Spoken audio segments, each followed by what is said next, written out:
our Procurement Technical Assistance Center. Today, just wanted to give you a little introduction about our organization and how we can help businesses like you guys get prepared and work with the federal government and then also state and local county government agencies.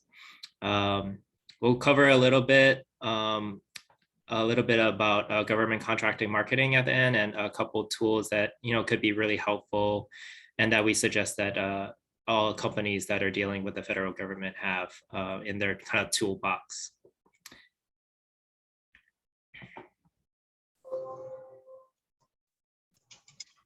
So this is our Hawaii PTAC team. Aaron Kanehira, Nancy Ginta-Miller, and myself. We're procurement counselors. As I mentioned, I'm the interim program director.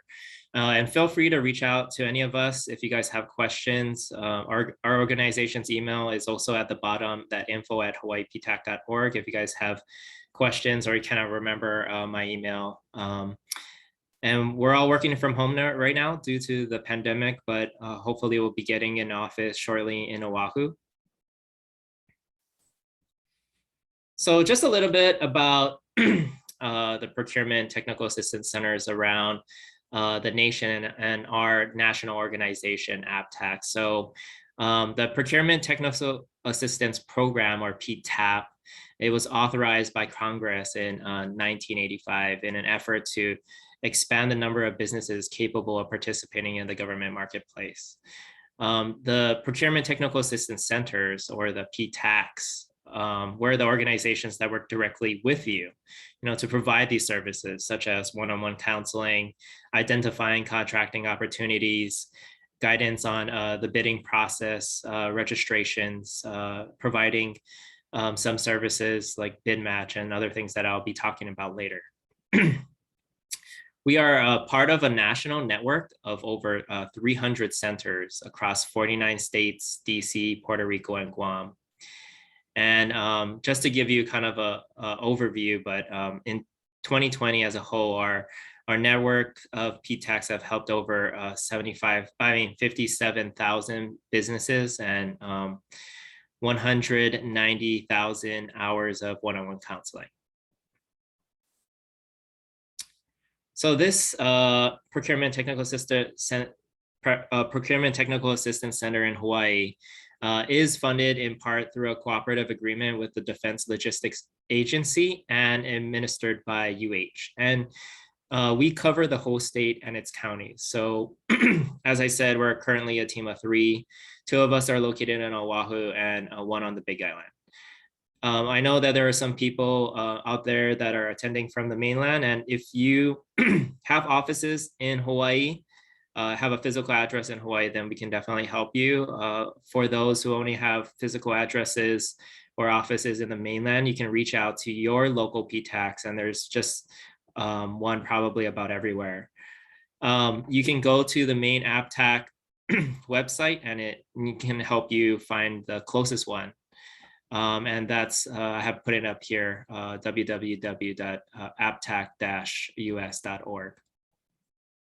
And then HAWAI is kind of our national organization that kind of helps, the rules and organizes us PTACs nationally. So for our mission, our PTAC is specifically focused on government procurement. We're here to help small businesses understand how to sell their products and services to the government, federal, state, and county levels. And by getting these government contracts, we try to help to create new jobs throughout the economy, retain jobs, and generate income for small businesses.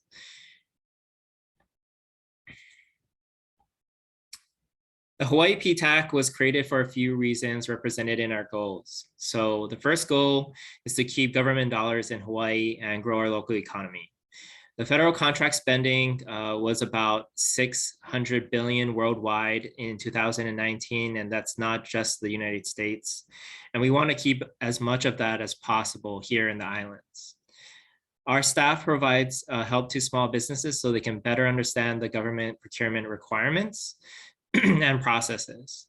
We can give guidance on how to respond to solicitations, but it is up to you as the business to decide whether it's a go or a no-go. Hawaii PTAC helps businesses participate and expand their participations in government contracts at, as I said, the federal, state, and county levels. The best part of all of this is that the Hawaii PTAC services are free for you guys as long as you guys sign up in our system. And so I just want to kind of get more into detail about some of the assistances, that we provide, that we can provide to all of you guys. So first and foremost, we provide a one-on-one counseling for any stage that you're at. So, it can be that you're just starting out in government contracting. It's really new to you. You don't even know where to start. We can advise from the start, such as, what are your next codes? Where is your industry? How do you register in the federal government systems? And then advising you all the way to marketing, introducing you to the different people, and all the way, to preparing bids, obtaining government solicitations, and, trying to win contracts. We also provide a really good service. It's called a bid matching service. It's custom per each client. We do this through a partnership with a third party, and, we will send you a procurement notice. It's computerized. Usually it's an email form, but basically based off of your profile, your NAICS codes, your PSC codes, keywords that you guys want to put into this profile that we can set up with you.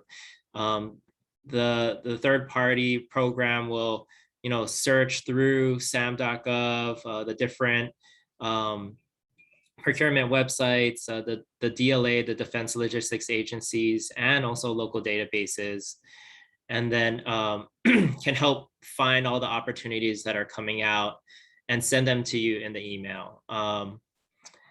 Yeah, so it's just a really, really good free service for companies.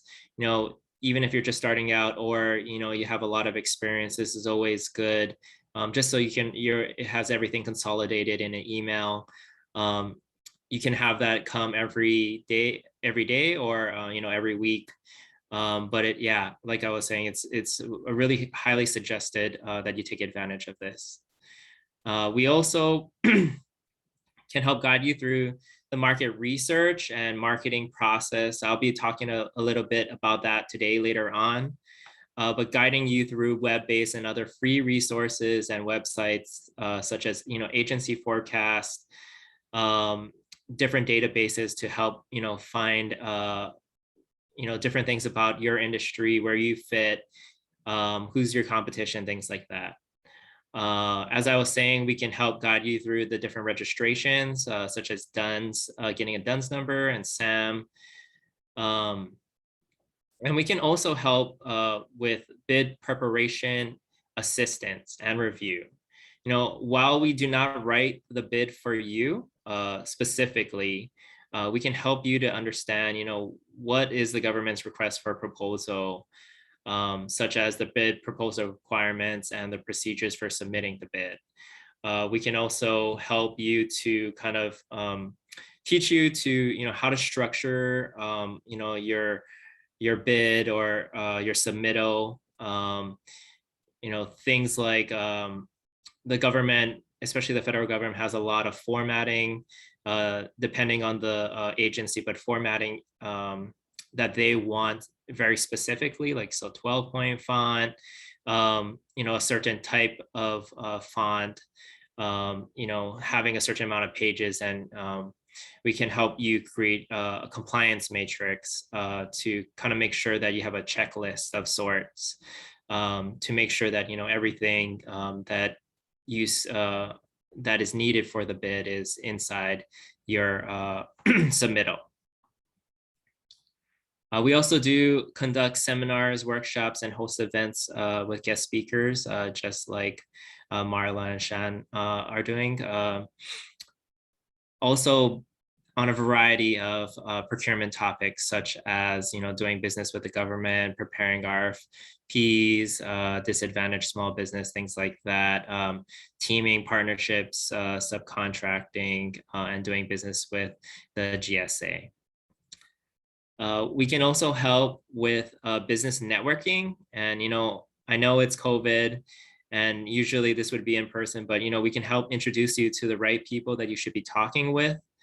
And that's going to be mainly online through emails, but definitely we can help introduce you to people like the small business officers at the different bases, all the way to, if you're interested in selling some products to, possibly the hotel in Waikiki, the military hotel, Koa. We can help find the right person to contact. Also, during non-COVID times, through the Hawaii PTAC and our partners, such as the DB program at the state, we sometimes sponsor and coordinate matchmaking events for prime contractors and small businesses, or, meeting the different agencies. And this may lead to, different teaming agreements or networking opportunities, prime and subcontracting opportunities. And lastly, we can also help guide you guys through certifications. I know Marla and Shen are doing a very good job, but we also do that. There are some things that we don't assist with. So the Hawaii PTAC does not help with any financial advice or loans. We're not a bank, so we don't have any funds to offer small businesses, unfortunately. We don't offer any general business advice, and usually we don't offer pre-startup guidance. There's a lot of other organizations that do help with that, so you can please contact them. So if you want to come and sign up and be a client and take advantage of the BidMatch or some of our one-on-one counseling or other things, please go to our website. This is what it looks like. So it's just www.hiptac.org, and just scroll all the way down until you see this blue sign up now button, and just fill out your information, and one of us or one of our counselors will be in contact with you shortly. So now, that was a little bit about our program itself. If you have more questions, you can put it in the chat and I can address it at the end of the presentation, but we'll get into a little bit about government contracting marketing. So where do you start? Where is the right place to start? And honestly, this is a really good question. Most people don't really take the time to think about this or plan. A lot of businesses start by going just straight into finding solicitations on SAM.gov and bidding. And, this might work occasionally. For some, you might get like a one-off contract, or, there might be just a company that's really very lucky in doing that. But, this is not an ideal way to just go about doing it. So if that's not the right place to start, what is? And I think you really need to know the big picture, or think about what is the big picture. And at the base of this, there's a really good quote from Govology.com. In order to develop effective sales and marketing processes, for the government marketplace, you must first understand who and how the government buys what you sell. And the really key questions or things that you guys should really think about is, who is buying what you sell? Which agencies and where? And what is their buying process usually like? So this leads us to kind of the first step in government contracting marketing. And this is market research and finding the facts. And this is really important. So in order to find the facts, you need to first do market research. And here are a couple main ways that you can do this. So first, is online research. And there are a few sites that are publicly available that allow you to look up, historical contracting data. For example, USASpending, FPDS, or Federal Procurement Data Systems, and SAM. And at these sites, you can check which agencies are the main agencies that buy from your NICS codes and industries, or PSC codes. Is the locations in Hawaii, or is it throughout the US? Is that where they're buying from? Who are the contractors that have won past awards or the award that you were trying to go after? What are the size of the contracts? What was the work for? Descriptions of the work, and contact info for the POC, or the point of contact in the government that handled the contract. All of this information you can find online through some of these different websites that the government has made publicly available. It is also key to go to the different agency websites. So each agency, such as the Army or Navy, they all, in each location, usually they have their own website, and they have specific information about past data or contact information for small business officers or contracting officers. And they also usually have a proposed upcoming contract schedule. What kind of work are big work that they think is coming out within the next 3 to 5 years. Another really big key that you can do for online research is finding and doing a competitive analysis. So this is, researching who is your competition, and so who are they? How big is their company? Is it another small company that you're going to usually be bidding against or directly in competition with, or is it one of those major big companies such as like Boeing or BAE? Which agencies are they selling their products or services to? That way you can also use that information to help you. If they are doing something similar or almost identical to you, that you can also use that information that's out there to know which agencies to look at, and what contacts are they looking or in contact with. Also, what kind of contracts do these competitors have? And this can all be done through the websites that I've shown, but also if you guys need help kind of navigating more, I will be showing you guys a little bit about the USASpending, but definitely contact us and we can help you to look through these sites and navigate them. A second main way that you can get facts about market research is doing personal interviews. So that's like reaching out and talking to and meeting with different people, agencies, small business officers, the end users of your product within the government, different department level decision makers, and the contracting staff, so the contracting officers or their assistants. You definitely want to build a network with these types of people. And as I mentioned before, that we can help introduce you to some of these people. So here are some of the basic questions that I think you guys should be asking yourselves, or what to answer when you guys are doing market research. So what agencies buy what I sell? So focus on the top 3 to 5. Is it the DoD? And then within the DoD, there's a bunch of other agencies, sub-agencies. So is it the Navy? Is it specifically, the Navy facility? Or is it, NAVFAC supply? Or is it, the Army? Is it the Army Corps of Engineers? Be specific when answering this question and focus on the top 3 to 5. Where are these agencies buying these products from? Is it open competition like on SAM? Is it through micro purchases through government credit cards?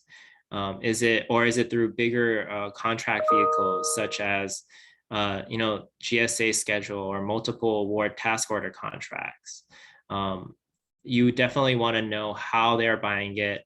That way you have a better idea and you can plan how to go about trying to sell or market yourself. Next question is, who are they buying it from? So is it your competition? Is it your partners? Or is it a competition that could end up being your partner that you could sub from? Find out all the information that you can about these companies. As I was saying, they could turn out to be a prime contractor that you want to subcontract work from. What are they paying for it? And this is really important because, do you have a chance? Can you perform this size of work? You don't want to be a really small company and this is maybe your first or second contract and you're going after this $100 million contract. If you can't perform, that's definitely worse. So definitely figure out what is the size of the contract, what are they paying for your types of services and different contracts out there. Where do I fit in all of this? And that's really important. So taking into all these the different informations that you find and really thinking about like what is the best fit, what's the best action plan that you can figure out. And then lastly is for these basic questions, like who's my most valuable person inside the company, is like who's going to be working on this kind of stuff, but also outside of your company, within your network. So is that going to be the small business officer, or is it going to be, if you're going to be subcontracting work, is it going to be, the prime contractor representative? Some a little more advanced questions to answer. You can think about, what do these agencies really value the most? And that's really through, talking with them, trying to figure out, why do they buy, what they buy, so trying to figure out the value, and also trying to figure out when is the next big opportunity, and when is that going to be open for competition, how is that going to be put out there. So there's a lot of things to consider in that question, but talking with the staff there, the small business officers, to get the forecast, also researching past competitions, and the type of contract that they put out. So if it is, a 5-year contract, are they going to renew? And those are things that we can help you find. So again, just wanted to really focus and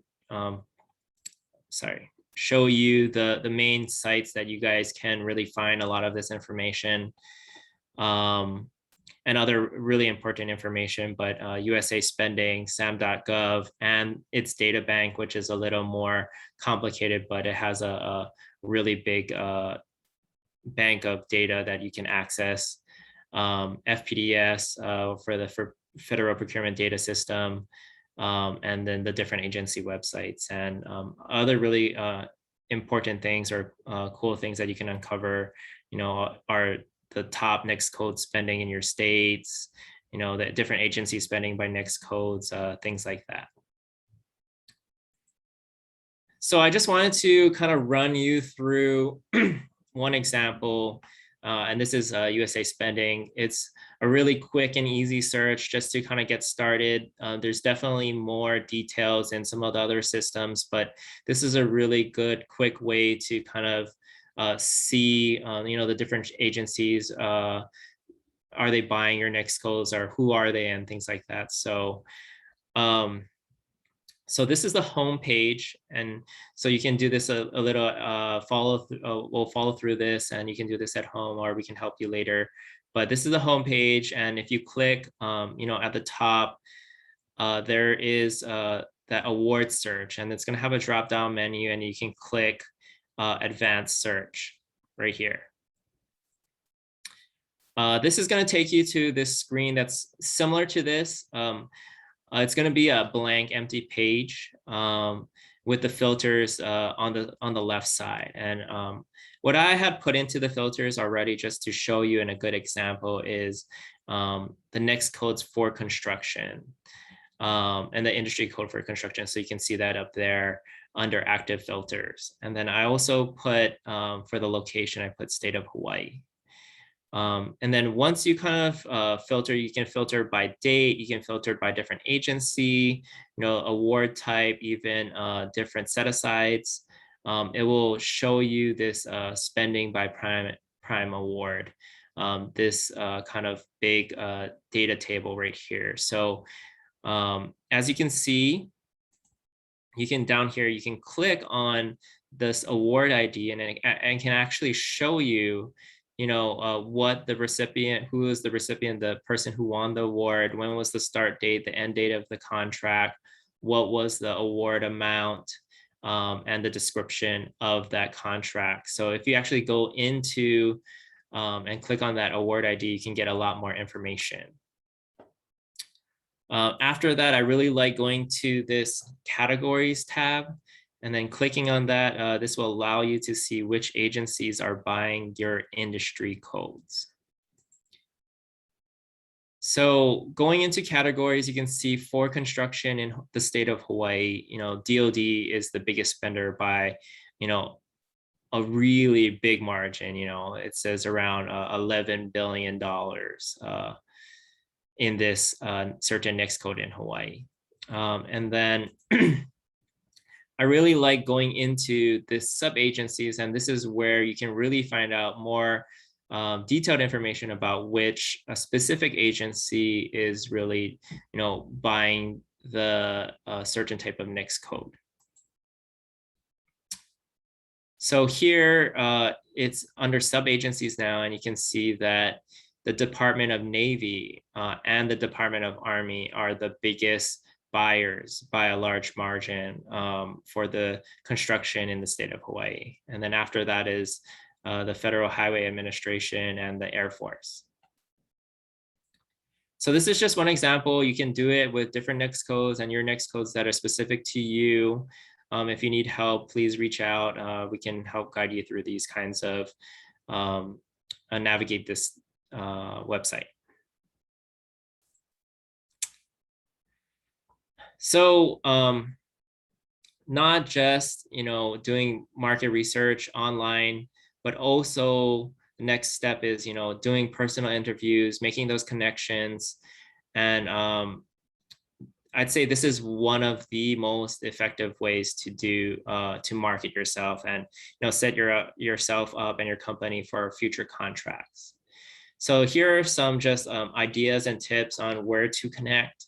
And where to reach out. So small business officers at different agencies, this is really important. They're working for the different federal agencies, and they're the ones that are trying to be the liaisons between their specific government agency and small business. So they're always looking out for new small businesses that they can put you on a list of contacts to contact when certain work comes out. So that's really a good resource and person in your network to know. Agency site visits, these are also really good. So, if you are looking for, different types of work or trying to bid on a certain project, especially in construction or a place that you have to actually see the site before you can bid on the work. They're usually going to have an agency site visit or a certain time that you can come down where they organize and you can see the site, so you can kind of bid correctly or make accurate assumptions about the project and the contract scope of work. But one other really interesting thing that you could do, even though you might not be bidding for the prime contract, you can go to these site visits to meet the people on the government side that are facilitating this contract. That way you can, network with them, get to know them, put a name to a face, get their contact information. But not only that, you can also go and, if you were a smaller company and wanted to do subcontracting for a bigger prime for this certain project, this is where you can go and, actually meet people that are going to be bidding on this project. So this is another really good resource or event that you can go and really network there.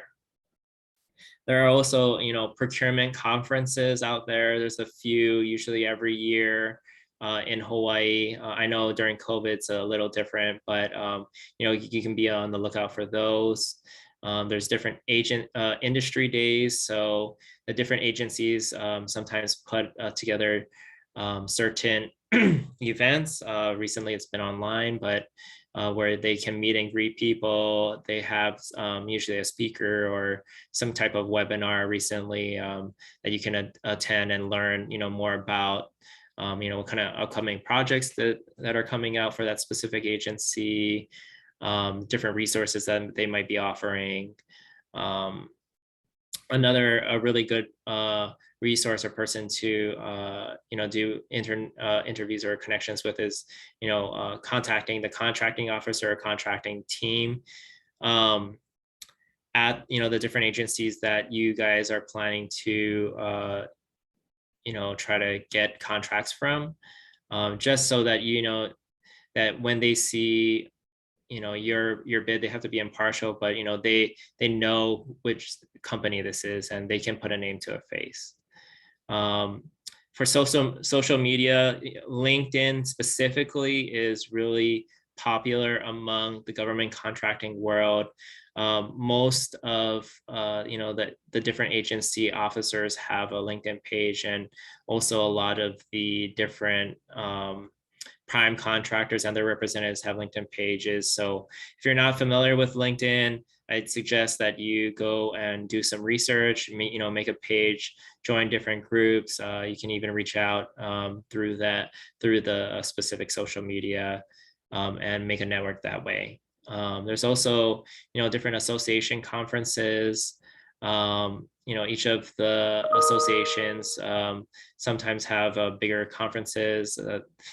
Some are from the mainland, some are locally, so just watch out for those. And then another really good way to kind of get your foot in the door is subcontracting for a prime contractor, and that way, you can get on their list. They might always ask you to do work for them, but also, when you are doing work on a government project, you can go through them, meet the different government small business officers or contracting officers on the different projects that you're doing subcontracting work on. So that's also a really good way to network and build your connections. So I'm just going to briefly talk about some marketing tools, and specifically I'll be talking about capability statements. So some tools that you would definitely want to get ready. So capability statement, as I mentioned, business cards, SAM and the SBA profiles, which is the dynamic small business search profiles, and company websites and social media profiles, like I mentioned. Business cards, they can be normal business cards, but it's always good to have those. The SAM profile is part of the registration, but also the dynamic small business search. That's kind of like the white pages for the government contracting. So at the end of your SAM registration, you're gonna have the option to set up a SBA profile. You definitely want to do that, and we can help guide you to trying to put more information in there. You definitely want to have a company website. If your website has a government contracting specific tab or page where people can click into find out things about your company specifically related to government contracting, that's really good. And then we just talked about it, but having a social media profile for your company on LinkedIn and yourself, is also a really good tool to get ready in terms for marketing. So I'll be talking a little bit more about capability statements. So basically what a capability statement is a resume that's really specific for government contracting work, and it's a resume for your business, not yourself. You should have multiple versions, based off of who you're talking with and who you're going to give this to, just like a regular resume. But you're going to definitely have a general one-page capability statement. So there's a couple of versions, short version, which is really the most used and the most important, and a long version. So the short version is one page. It could be front and back, but I do really like having just one page in the front. That way, as you're giving these out, it could be in different conferences or different people, that you meet.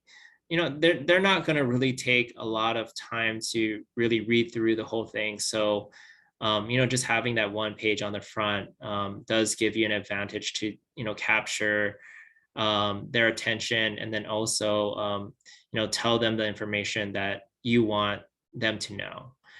Some of that information that's really important is definitely your company name, the point of contact, who they can contact specifically for government contracting, your website, NEXT codes, which is the industry codes or PSC codes, your cage code, DUNS numbers, what is your past performance? And this is really, really important to highlight to people on your capability statement, just because the government is very risk adverse. So, if you're a new company, do you have commercial work? If you've been around a little more, it's commercial work, but also any kind of government work is really the most important. So have you done any contracts with the federal government? If not, have you done subcontracting work for a general contractor or a prime contractor? If you still don't have that kind of past performance, then do you have any past performance with the state or local county governments?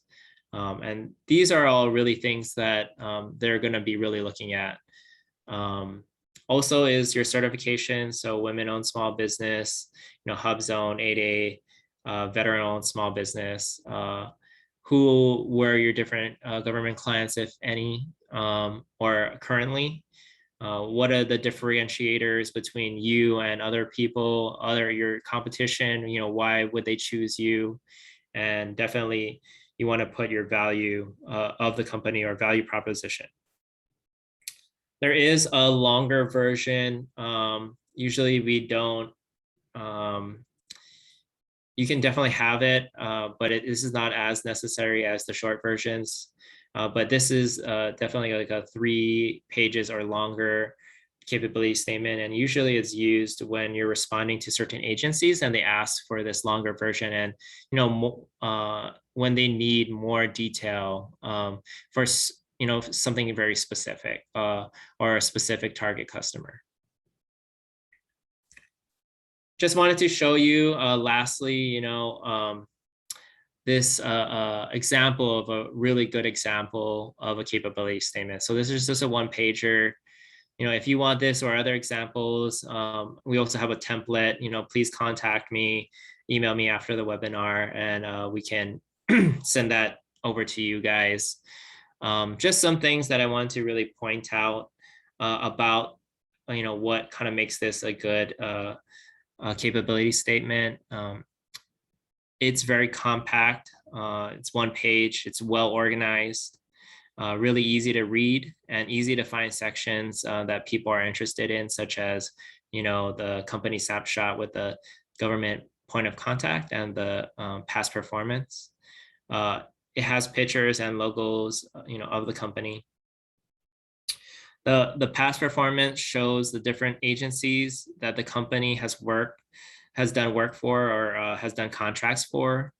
And you might not have this type of past performance, like I said, but you definitely want to show something here. So like I was saying, put the federal government contracting past performance work that you've done first, then any other state or county work, and then commercial work that you have done. And like I was mentioning, you definitely want to customize this section depending on who you're giving it to, just like a resume. And then another really good thing about this is, making sure that it's really easy to find the point of contact. So in the company snapshot, but also on the bottom and top of the page, there's the company website, and then also, who to contact and the phone number on the bottom. So that's pretty much it. I know it's a short and sweet presentation, but this is my contact information here. You can contact me. My name is Nicholas Ogawa. Here's the number and my email. And then this is our website and general email here. Thanks so much, Nicholas. We did have just a couple of questions in chat. Please, if anyone else has any questions that they'd like addressed now, enter them in the chat, but I'm just going to review a couple that were put in here. Reviewing back to some of your slides, how would you recommend that we do agency site visits online? I think you mentioned some other online ways to reach agencies. If you could just reiterate that. So what I meant about the agency site visits, so they actually, those would probably be in person. I'm not exactly sure. It really depends on the agency, but if they do, usually in the contract, there's going to be a specific part that says, what that site visit is going to look like. So if it is online, or if it's on a call online, that they'll say, what date and time it is. When to dial in, or what's the Zoom link going to be, or who to contact. Otherwise, it's really good to go if they have it in person. That way, you can go and see the different people that are bidding on the job, in person. You can talk to them specifically and meet them and meet the people that are in charge of the project too. And then similarly, where would people find information on networking procurement events and conferences? So for the really big general ones, you can definitely just look on Google. Usually has a bunch in their calendar. Eventbrite is a really good resource to go and look for those more general ones. You can contact me. Usually we have a lot of the connections with the different organizations that want to set up the different events and things like that. So they'll let us know when those are happening. So you can definitely contact me. Thanks. And I think we had a question about the slide where you reviewed all the U.S. spending in government contracts, and where would someone find a tab that addresses where they put their NAICS code? Okay. Probably, yeah, let me go back. So once you click into award search and then go to this advanced search, on the left side, see there's a bunch of filters. Sorry, I can't scroll down, but if you scroll down on this left side of what the screen looks like, you'll be able to see a place to put your NAICS code specifically in there. It's another kind of drop down menu similar to that time period or keywords on the left side. So you'll be able to put your NAICS code in there. Thanks. And we also had a question about should they put their capability statements on their website? I would say if you have a government contracting page, yes, you can, and that's really actually helpful. All that information should be public anyway, so it is really good to have a general one where they can click into a link and download that, or if you're going to put a picture on your website, that's good too. Thanks. I think that covered the bulk of our questions, but I just wanted to conclude with maybe there was a lot talked about here. There's a lot of technical information that businesses have to wrap their brains around, the capability statement, research. What are kind of your, just to resurface some of the ideas, your extra tips, top 3 tips that you might offer folks when starting down this path? All right, yeah, for sure. So just some extra tips, if you are confused about where to start, definitely, contact us or Marla. They can definitely help you, getting started. But I'd say, number one, focus on the right things. And one of the things that, people always forget to market or, where to start is, what is your value? Yes, the certifications are important, but really focus on what's your value and what you can provide to the government and prioritize marketing that. Certifications can help narrow down the competition, but there's still other companies that have that same certification. So I definitely, have your value of your company and your product or service in mind, write it down, really be able to explain that well. Next, I would say, contact a lot of people, keep in contact with, your current network, and, don't stop networking.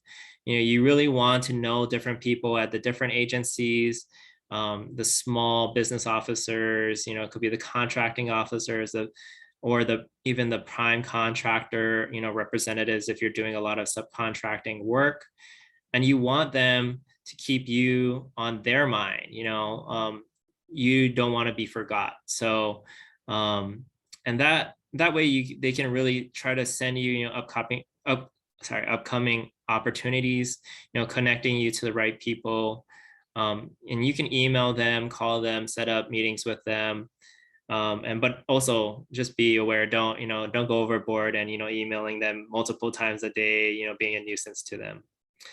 And finally, my last tip is, like I was kind of mentioning before, but, just really continue working with, our organizations, such as PTAC and, the MBDA Economic Women of Color. So just, always update us, we're here to help you guys, trying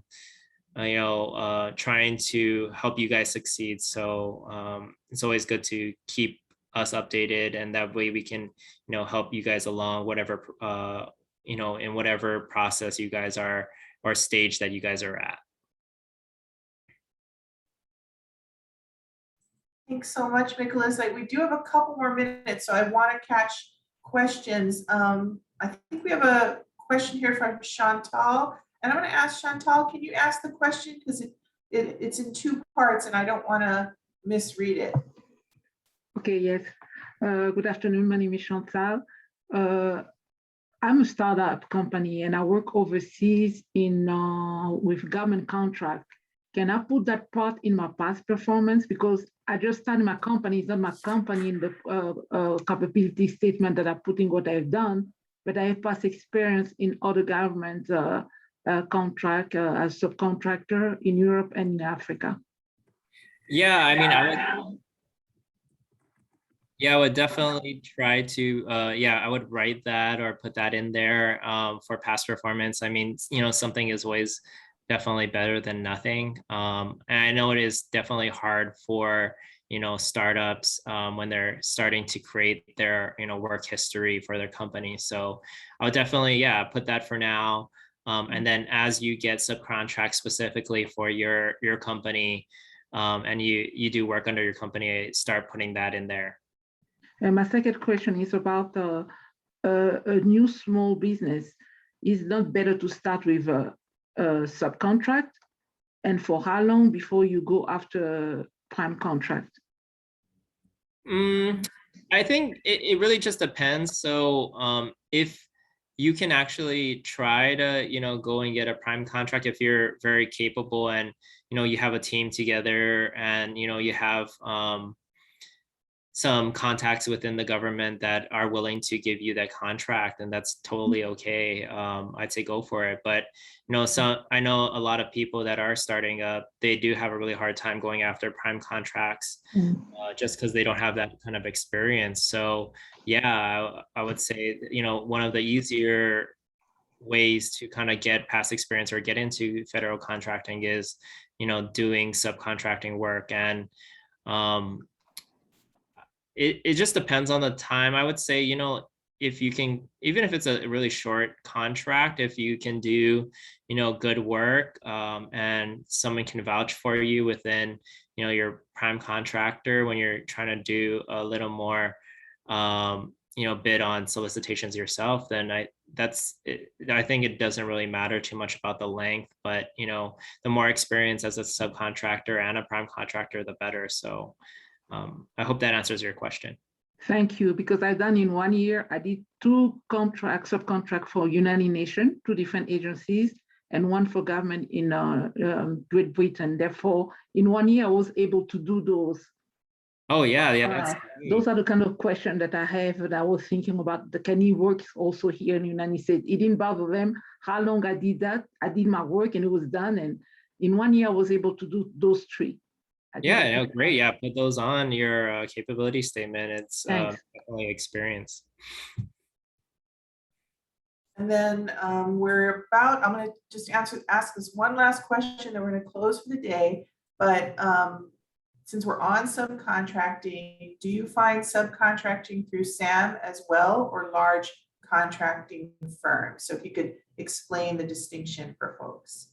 Yeah, sure, of course. So all subcontracting probably won't be through SAM.gov specifically, just because whatever is on SAM is, if you apply, that's always going to be, you're going to be the prime contractor if you win that specific contract on SAM.gov. But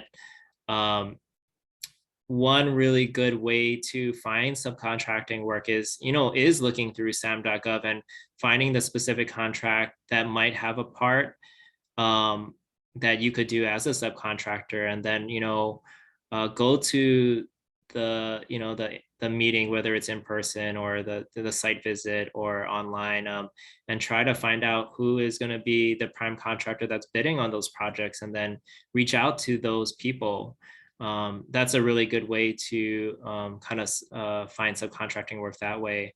Unfortunately, there isn't really any kind of one place, like a list of subcontracting jobs out there. So it's more about, talking to the different prime contractors, getting, familiar with them, getting maybe on their vendor list, and trying to really connect with them and have them give you work that way. Great. Thank you so much, Nicholas. This was very informative. There's a lot of information. So just want to reiterate that we are here to help you. Nicholas has his information up there. You have links to PTAC Hawaii and PTAC National to find the PTAC office in your region. If you're looking for that, I know someone just mentioned that they have an appointment for PTAC in their region already. So we're glad to kick it off this phase of your seeking government contracts. So we're here for you. Stay in touch. Aloha, and look forward to our next presentation. Thank you, Nicholas. No, thank you guys.